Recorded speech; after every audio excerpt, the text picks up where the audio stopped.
মাননীয় স্পিকার, সংসদটা অতিরিক্ত মিষ্টি হয়ে গেছে। এত বেশি মিষ্টি স্বাস্থ্যের পক্ষে ভালো না। সেজন্য মাননীয় স্পিকার, আমি কিছু তেতো সত্য কথা বলবো যাতে অন্তত ভারসাম্যটা রক্ষা হয়, আর সেই সঙ্গে প্রদীপের নিচে অন্ধকারের দিকেও যেন আমরা একটু তাকাতে পারি। মাননীয় স্পিকার, আমার বক্তব্যের শুরুতেই আমি একটা গল্প বলবো। লিথুনিয়ার কৌনাস পৌরসভার মেয়র একটা শিপিং কন্টেইনারের মধ্যে টয়লেট নির্মাণ করেছিলেন 1.5 কোটি টাকা বিনিময়ে।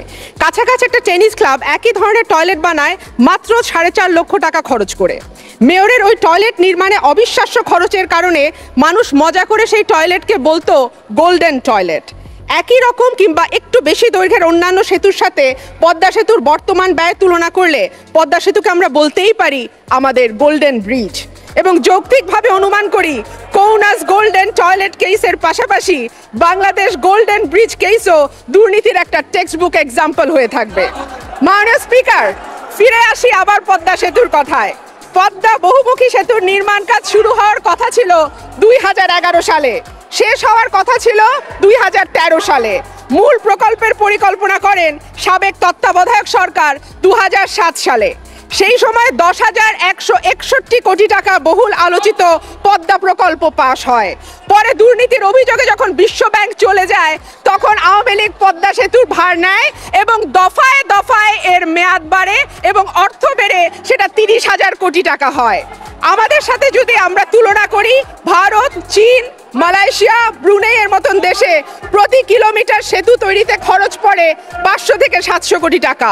বণিক বার্তায় 2018 সালে প্রকাশিত এক সংবাদে দেখা যায় বুয়েটের সাবেক অধ্যাপক শামসুল হকের মতে আমাদের মতন দেশে প্রতি কিলোমিটার শুধু সড়ক ব্যয় 500 কোটি আর রেল সেতু সহ 700 কোটি হতে পারে।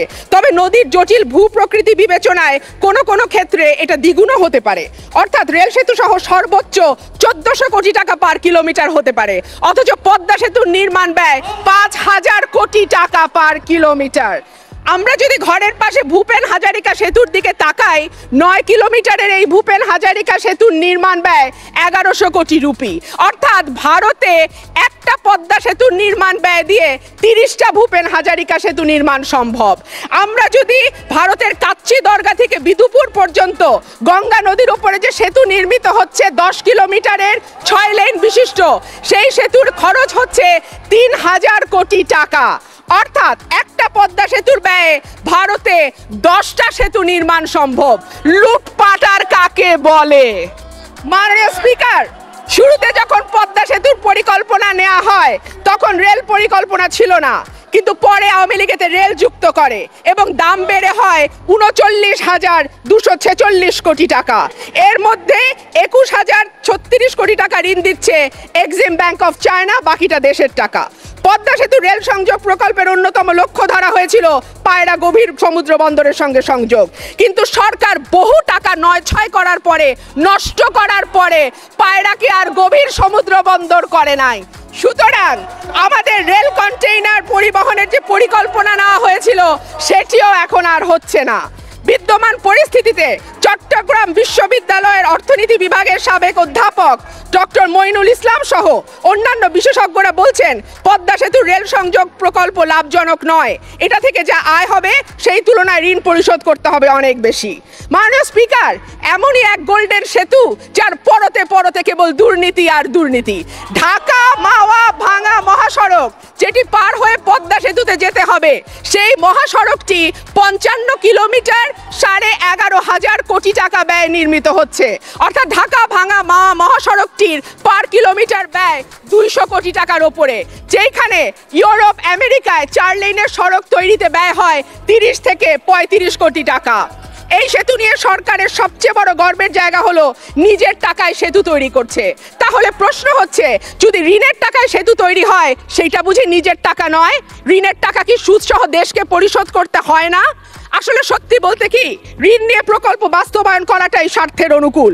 ধীরে ধীরে দিনের দায় শোধ করা যায়, এর মধ্যে সেতু থেকেও আয় শুরু হয়। সম্পূর্ণ প্রকল্পটি অর্থনীতিতে অবদান রাখতে শুরু করার পর তার দায় শোধ করাটাই মঙ্গলজনক। পদ্মা সেতুর মতন এত বড় একটা প্রকল্পের জন্য দেশের পক্ষে অনুকূল এবং লাভজনক শর্তে ঋণ নিতে না পারা সরকারের একটা বড় ব্যর্থতা।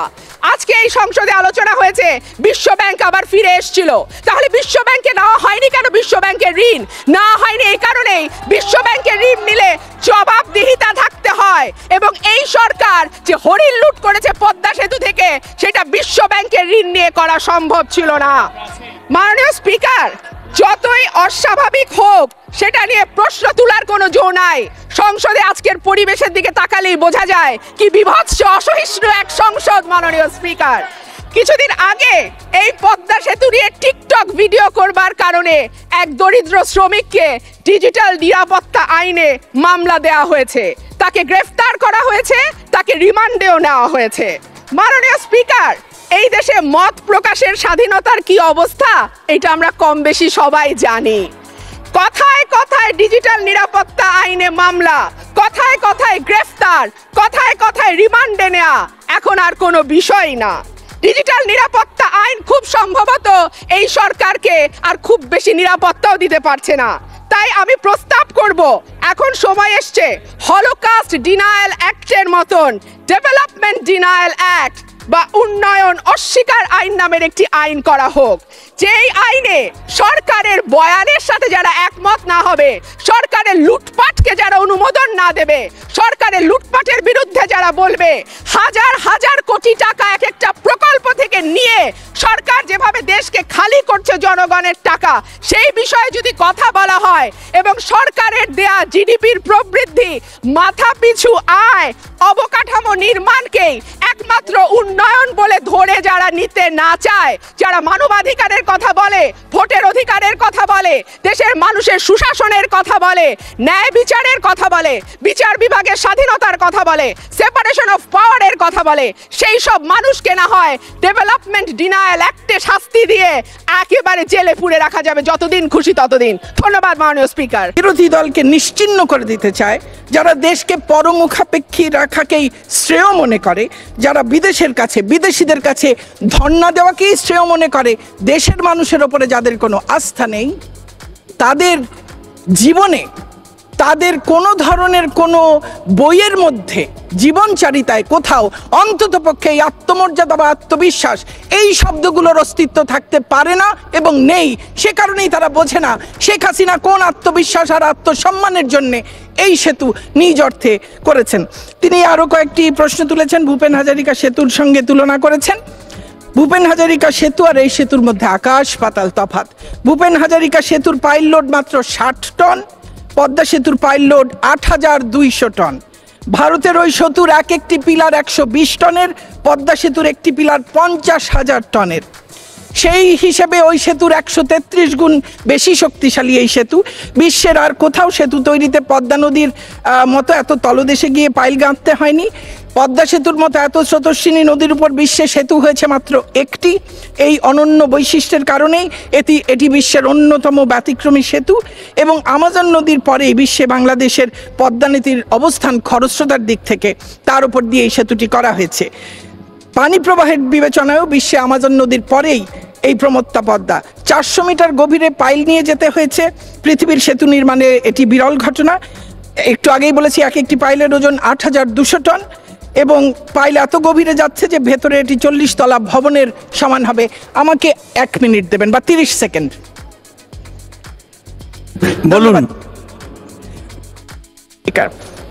পদ্মা সেতুর পাইল তলদেশে নিতে যে হ্যামারটি ব্যবহার করা হয়েছে, সেই হ্যামারটি বিশ্বের সবচাইতে শক্তিশালী হাইড্রোলিক হ্যামার।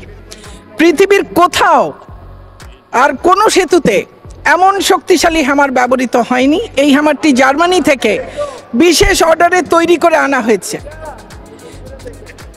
পদ্মা সেতুতে যে পাথরগুলো ব্যবহার করা হয়েছে তার এক একটির ওজন প্রায় 1 টন। বিশাল বড় ট্রাকে 15টি টুকরোই পাথর দিলেই সেই বড় ট্রাক ভর্তি হয়ে যায়।